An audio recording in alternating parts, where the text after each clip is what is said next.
In the shadows where truth and tales intertwine, we find the thrilling, the chilling, the downright spine-tingling. From the paranormal to the peculiar, every echo has a story. Dare to delve into the unexpected, the unexplained? Brace yourself, for you're about to embark on a journey where fear meets fascination.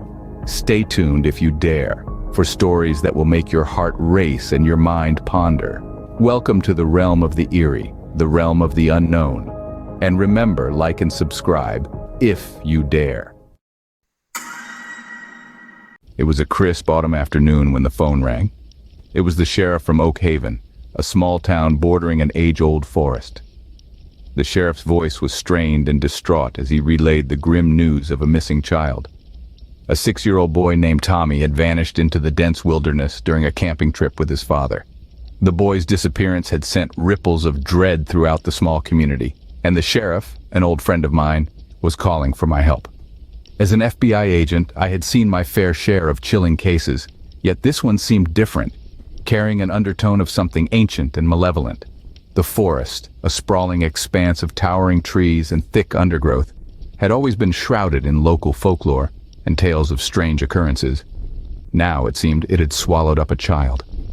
I could hear the desperation in the sheriff's voice as he spoke. "Dennis, we need your help. Tommy's been gone for hours, and it's getting dark." His words resonated with me. I had heard stories about the Oak Haven forest. It was said to be a place of timeless beauty, yet it was also a place many feared. Legends spoke of its uncanny ability to confound those who ventured too deep into its heart. The forest seemed to have a life of its own, a consciousness that was indifferent, if not hostile, to those who dared to intrude upon its solitude. The sheriff's request was not one I could refuse, not only because he was an old friend, but because a child's life was at stake. I could sense the gravity of the situation. The forest was closing in and time was running out for little Tommy. "I'm on my way," I told the sheriff, my voice steady despite the chilling dread that had begun to seep into my bones. There was no time to lose. The forest waited, its ancient secrets hidden amongst the shadows of the towering trees. I immediately packed my bag and drove towards Oak Haven. The grim call had been made, and it was a call I could not ignore. In Oak Haven, I met with Park Ranger John, a seasoned ranger who knew the forest like the back of his hand. John was a man of few words, but his reputation preceded him. He had spent a lifetime amidst the towering trees and winding trails of Oak Haven Forest, developing an uncanny intuition for the woodlands that was second to none. John was an intriguing character, a blend of stoic wisdom and rugged individuality. His eyes held a glint of wilderness, and his weather-worn face was a testament to the countless hours he had spent under the canopy of Oak Haven. His calm and steady demeanor provided a sense of reassurance to me, as I knew we were venturing into a place that was as mysterious as it was daunting. As we prepared to enter the forest, John equipped himself with his trusted flashlight and a compass that looked as old as the forest itself. He moved with a purpose, his every action radiating confidence. It was clear that he was in his element, and his presence was a comforting constant amidst the uncertainty that lay ahead. We began our journey into Oak Haven Forest, with John leading the way. His footsteps were steady and sure, navigating the labyrinthine paths with an ease that left me in awe. As we delved deeper into the forest, John's familiarity with the terrain became evident. He knew every tree, every trail, every hidden nook and cranny of Oak Haven. He spoke little, but his silence was not uncomfortable. On the contrary, it felt like a respectful hush, a quiet homage to the ancient grandeur of the forest. In his silence, I could sense his profound connection with the forest, his deep respect for its untamed beauty, and his awareness of its hidden dangers. As we ventured deeper, the forest seemed to respond to John's presence. It was as if the trees recognized him, the trails welcomed him, and the very air acknowledged his authority. It was a strange, almost mystical connection, one that was both baffling and fascinating. With John leading the way, we ventured into the heart of Oak Haven Forest. We were in search of a missing child, but we were also delving into a mystery that was as old as the forest itself. Unbeknownst to us, the forest was waiting, ready to reveal its secrets in the most unexpected ways. As we trekked deeper into the forest, we stumbled upon peculiar markers, twisted branches, and stones arranged in an eerie pattern. The forest seemed to thrum with a quiet energy, its ancient roots whispering untold stories under our feet. John paused, his gaze lingering over the markers. His usual calm demeanor shifted, replaced with a seriousness that sent a chill down my spine. He reached out, his fingers tracing the unusual pattern, twisted and unnatural. His eyes were distant, as if he was trying to decipher a hidden message. "These are not ordinary markers," he said, his voice barely above a whisper. "The locals believe that these are warning signs." "Warning signs?" I echoed, my curiosity piqued. "Warnings for what?" John didn't reply immediately. He seemed lost in thought, his gaze fixed on the markers. "The forest," he finally said, his voice carrying a note of caution. "People say it's alive, that it has a mind of its own, it doesn't like intruders." His words hung in the air, and an unsettling silence followed. The forest seemed to close in around us, the shadows growing darker, the silence more profound. I couldn't shake off the eerie feeling that we were being watched, that the forest was indeed alive and aware of our presence. I thought of the missing boy, of the fear and confusion he must be feeling. We had to find him, to bring him back to his family. I looked at John, his face etched with a determination that mirrored my own. "Let's keep going," I said, my voice steady despite the unease brewing within me. John nodded and we pushed forward, our flashlights cutting through the darkness, our voices echoing through the silent forest as we called out for Tommy. Despite the unsettling warning signs and John's ominous words, we pressed on, calling out for Tommy. The forest seemed to hold its breath as we delved deeper into its heart, the shadows growing longer, the silence more profound. The unknown awaited us, but we had a mission to complete, a child to find. And so, we ventured forth into the heart of Oak Haven Forest. The deeper we went into the forest, the more intense the silence became. It was as if even the wind had decided to hold its breath, creating a vacuum of sound that was both eerie and disconcerting. The only noise that broke through the silence was the occasional crunch of leaves under our feet, the hushed whispers of our voices, and the distant hooting of an owl. Each sound seemed to echo through the forest, amplifying the sense of isolation that was beginning to creep up on us. The forest was a labyrinth of shadows, an endless maze of towering trees and overgrown paths that seemed to stretch on forever. The air grew colder and a chilling wind cut through the silence, causing the trees to shudder and the leaves to rustle. I could see my breath fogging up in the beam of my flashlight, and I pulled my coat tighter around myself, attempting to ward off the biting cold. Despite the disquieting silence and the dropping temperature, we continued our search. We called out for Tommy, our voices echoing through the forest, but there was no response. The silence was so intense it felt like a physical presence, pressing down on us, making it harder to breathe. It was as if the forest was holding its breath, waiting for something to happen. As we ventured deeper into the forest, the unsettling markers became more frequent. The twisted branches and oddly arranged stones seemed to be leading us somewhere, but where that was, I couldn't tell. The forest was a puzzle, a mystery that seemed to grow deeper the further we ventured into it. The silence was oppressive, a haunting reminder of Tommy's disappearance. The forest seemed to be closing in on us, the towering trees casting long, menacing shadows that danced in the beam of our flashlights. The forest was alive, and it was watching us. Every instinct in my body was telling me that something was wrong, that we were not alone in this forest, that we were being watched. But we had to find Tommy. We had to keep going. As the forest grew even darker and colder, I couldn't shake off the sense of impending dread. Suddenly, I felt a cold shiver run down my spine, as though we were being watched. The forest had always been quiet, but now it was as if the very trees had ceased their whispering. The wind had stopped its ghostly whistling, and the creatures had retreated into the shadows, leaving us alone with the oppressive silence.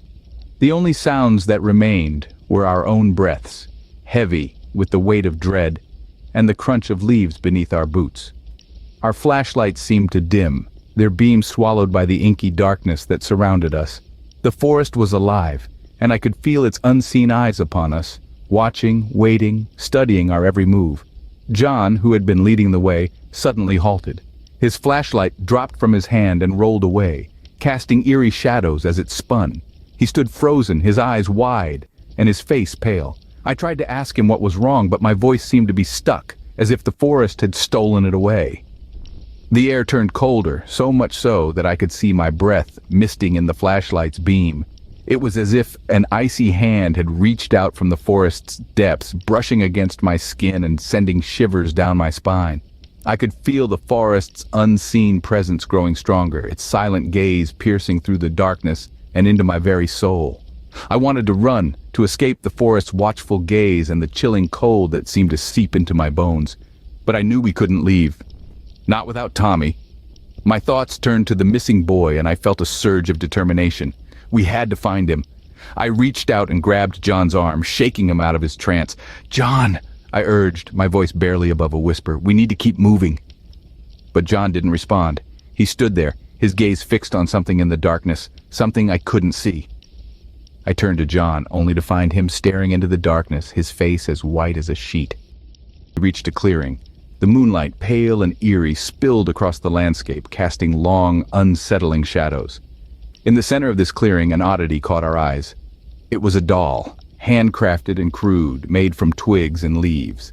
Its eyes were button-like, staring blankly into the night, and its hair was made of twine. The doll bore an uncanny resemblance to a child, its form twisted and contorted in an unnerving manner.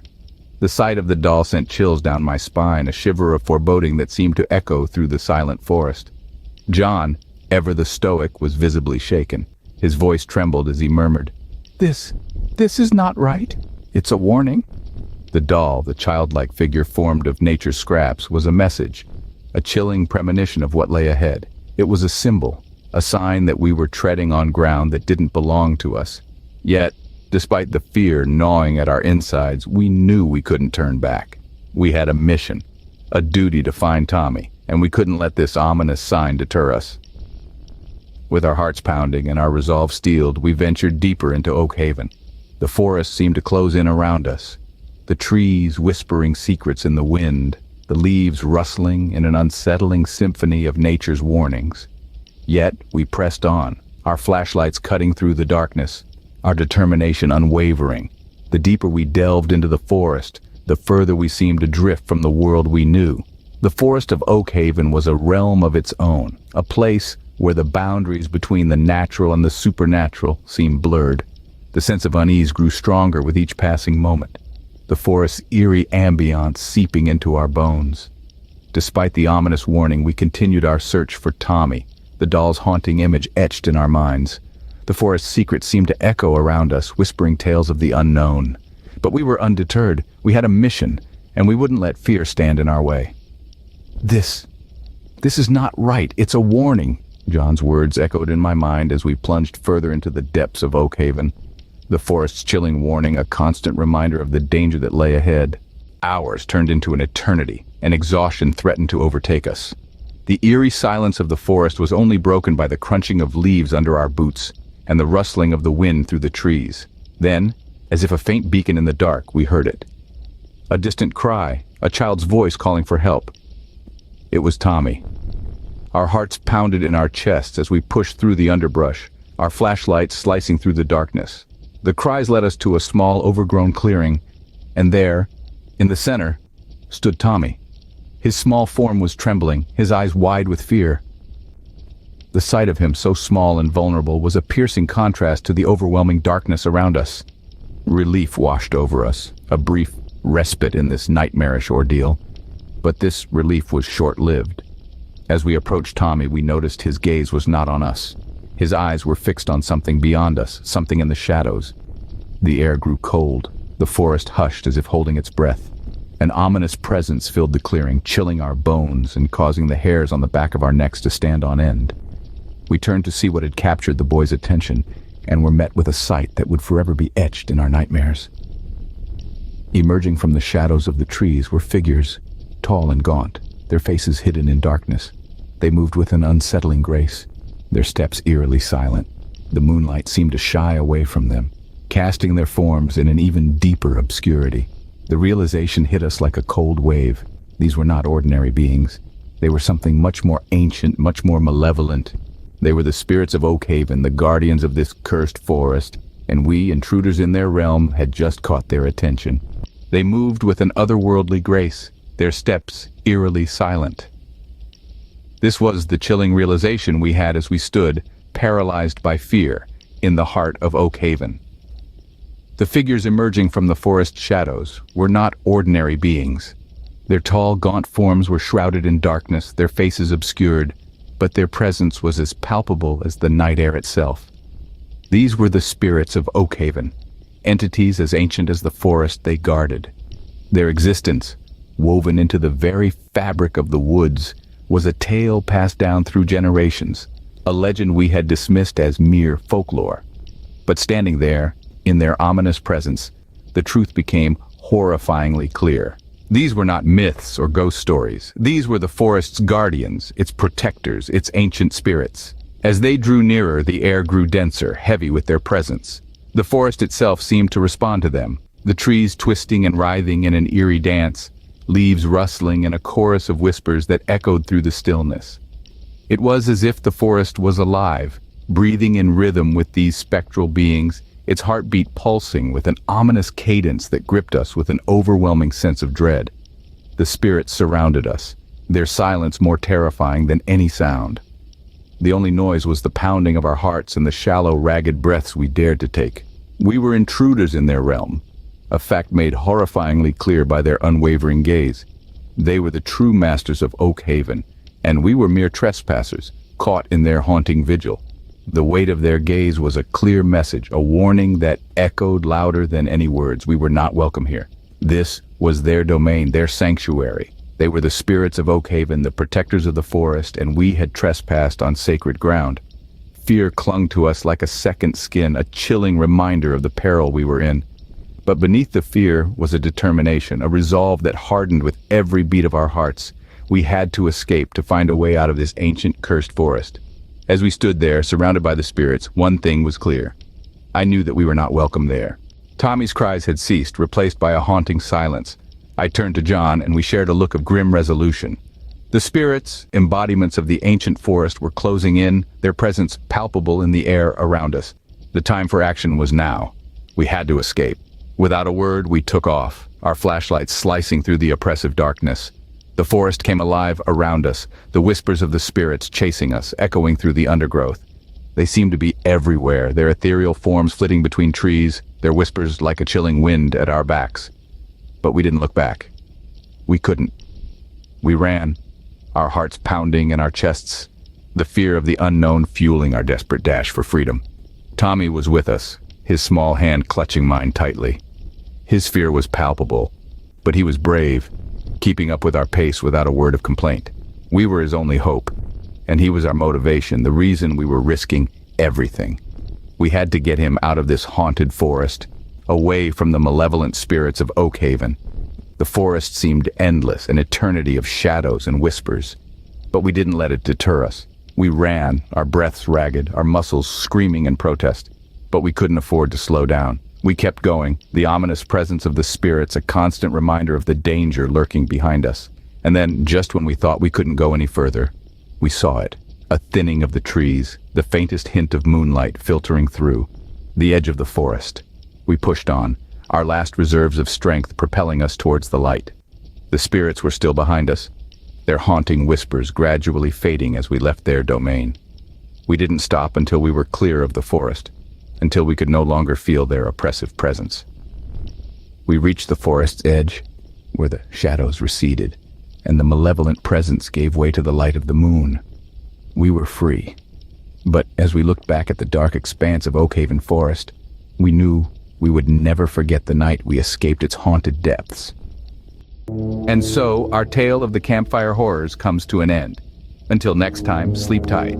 Before we part ways, dear viewers, remember to stay vigilant. The Campfire Horrors may have been extinguished for now, but the embers of the unknown always remain.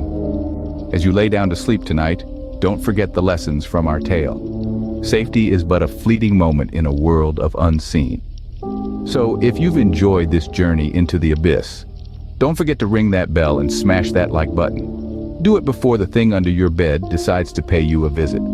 Oh, and keep those night lights on. You never know what might be lurking in the dark. Thank you for embarking on this terrifying adventure with us, until our paths cross again in another tale of the unknown. Goodbye and sweet dreams, if you can.